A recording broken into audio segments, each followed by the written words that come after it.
I hit this issue today, and here is the quick fix that solved it. If you've ever found yourself questioning a charge on your Uber Eats bill, you're not alone. Here is how to resolve it step by step. Step 1. Open the Uber Eats app. Launch the app on your device and log into your account. This is where you'll manage your orders and disputes.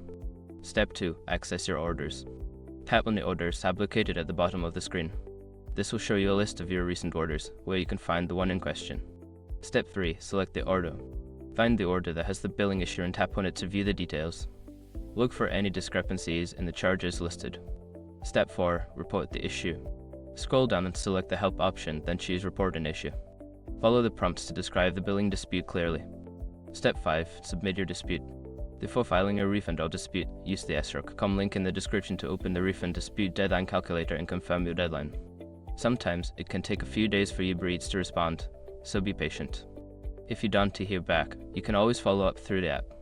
Good luck, and I hope you get your issue resolved quickly.